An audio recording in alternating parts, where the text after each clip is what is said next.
Welcome back to the shop. We are on episode 1, 2, 3, 1, 2, 3, and today we are going to continue on with our wood sword project. If you remember last time, we put the profile on and we actually filed down the edges to make it look more like a sword.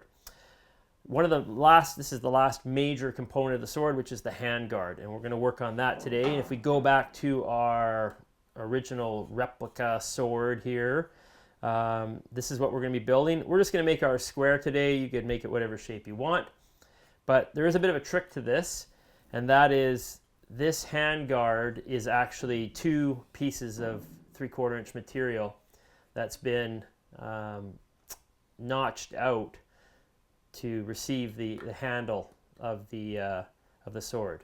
So that can be a little bit tricky, but honestly, it's just a little bit tricky. So let's get started on that first.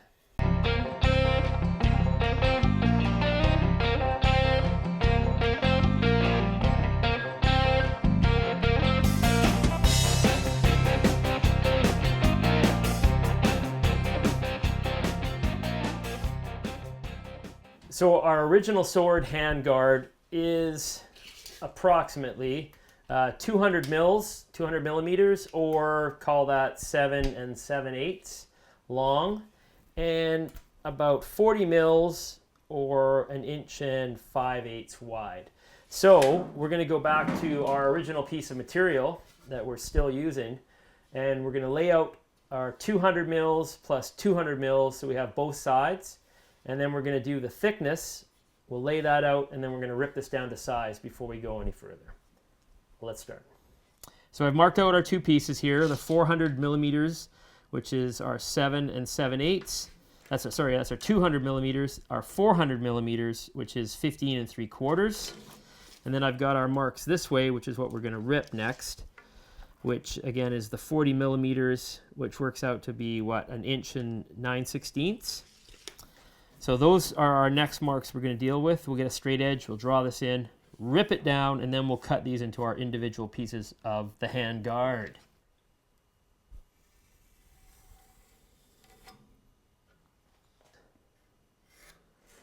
1, 2. So this will be our 1/2 along that line. This is our 2nd half. Gonna get rid of this little strip here because we do not need it. Before I cut this, I want to show you something, which is this little friend of ours. He makes things difficult. So this is a knot. It's right here. It's already been cut off, but it actually travels along this part of the piece of wood. So if you have something like that, you can expect the cutting to be maybe a little bit slower because it's a denser, harder wood. And you can sometimes find yourself feeling like you're not cutting, but you are. You just have to take it a little bit slower and let the saw do the work. So, cutting time.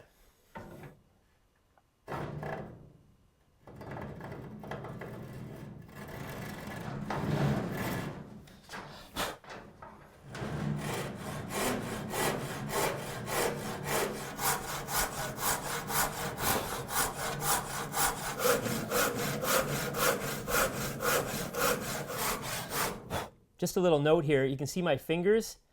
I'm kind of curled around here. Just don't make the mistake of, putting your fingers further out than they need to be, because,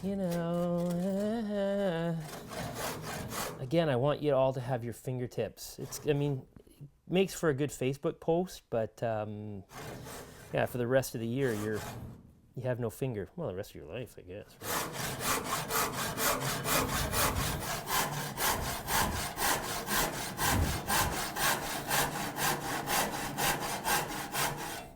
Done. Okay, so we're ripped. You'll see that it's not the most beautiful line. It doesn't really matter because we're going to tune that up in a minute. We've ripped it. Now we're going to cross cut it. We'll have our 2 pieces, and then we can carry on from there.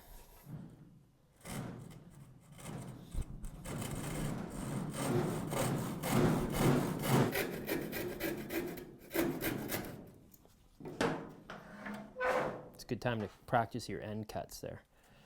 Not cutting all the way through.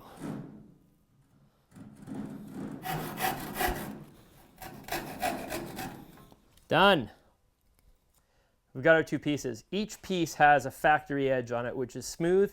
Those pieces are going to go together. They're going to be the up side. It's going to be oriented on the sword like so. So we want to make sure that that is always going to be that way. So we don't forget, let's make a little happy face, and the two happy faces will always be beside each other. So two factory edges, and we have two cut edges, and two cut edges.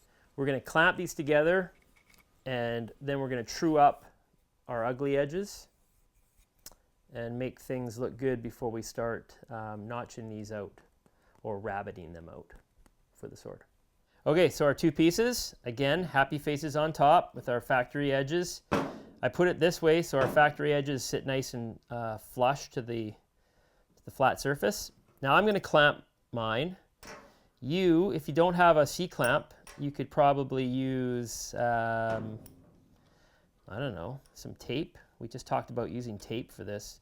See how that works. This is also an option.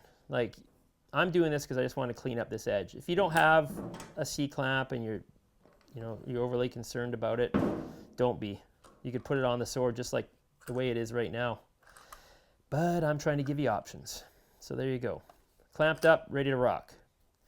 Let's hit the bench and we'll hit the nice big farrier file. So instead of me trying to hold onto this with one hand or clamp this down and try to file away, we're just going to clamp our file down to the bench and use it as a stationary filing what? I don't know. Filing detail, filing station. I don't know. So hey, if you're watching this and you're a young person, and you're interested in doing this sort of stuff, if you want to really blow your mom and dad's minds, instead of asking for the latest PlayStation 4 game, ask them for tools. They'd probably make their faces melt. I don't know, but if you're into this, even like just basic clamps can make your lives so much easier. And while we're doing this, you can keep rolling. I'm just going to put a piece of tape on here so this thing doesn't keep getting in my way. Yes. Okay, here we go. And this is the file is facing, the cuts are facing that way, so the draw to me is where it's going to be doing its work. So I could push like this, nothing really happens, but it's going to be drawing back in this particular case. Why? Just because I didn't look at the file when I clamped it down and I don't want to reshoot this scene. So I'm going to draw it towards myself. Fingers, again, these little things, you can do this, but if you put force on them, they will take a divot out of your finger.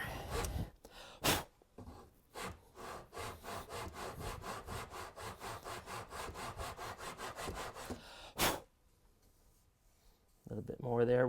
This is the high section, this is the low section. So it's going to take me about a 1/16 of an inch right here just before I get down to here, down to that low section.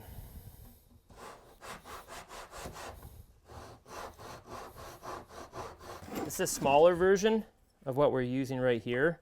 It's got a heavier, raspier edge. So, if you can't find something like that, a little guy like this will still work to rough that down. Because we're not going against the grain, we're going with the grain. It doesn't like to bite as much, so you have to just kind of be patient. For example, if you take, we're going right now with the grain. If you're going against the grain, you can see how much it bites and how quickly, but because we're going with the grain, it takes a little longer. So be patient. Another thing you could use is a heavy grit sandpaper, like an 80 grit sandpaper, which is very coarse. You could strap that down, even just laying it on your bench flat and sanding it. For example, while we've got you here, let's just pull this is not a super coarse. This is only 100 grit, but it wouldn't hurt you if you had an 80 grit, 100 grit and holding your paper. You just have to kind of take it a little bit easier because it's paper.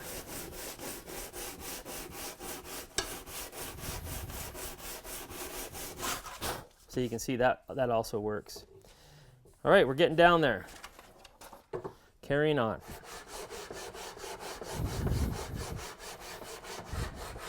Here's another little tip for you while I'm out of breath and filing away. You're doing stuff like this and you start getting really tired.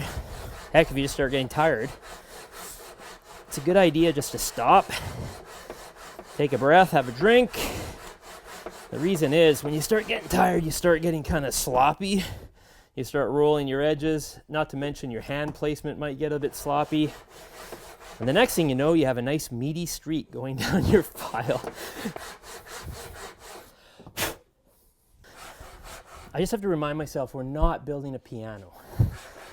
Not building a piano. So you can see we still have a little bit of scratchy there. But for the sake of, time and episode, we'll just leave that for now. We might tune it up after with some sandpaper. But now we'll just do these ends real quick, true them up, and we're ready to roll. Seriously, really, if you're tired, take a break. For real. Because of that.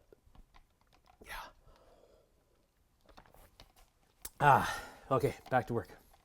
Okay, for this particular one, we're going to try clamping the actual piece to the bench.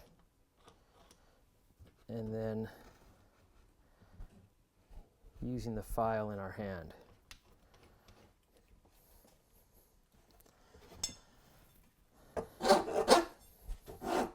Again, sanding end grain. Cross grain is what file's like.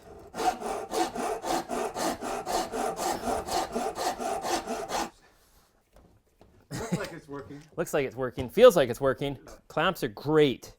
You don't realize how much you need a clamp until you need a clamp. And once you've got it, I could be trying to kneel on this or hold it in a weird way. Clamps are great. C-clamps. These are like a Bessie clamp. It's kind of like a C-clamp. It's shaped like a C. I guess it's considered a C-clamp. My terminology is not probably where it should be for a guy that's talking about something that he's pretending that he knows something about. Well, that was fast and easy. Okay, edges done.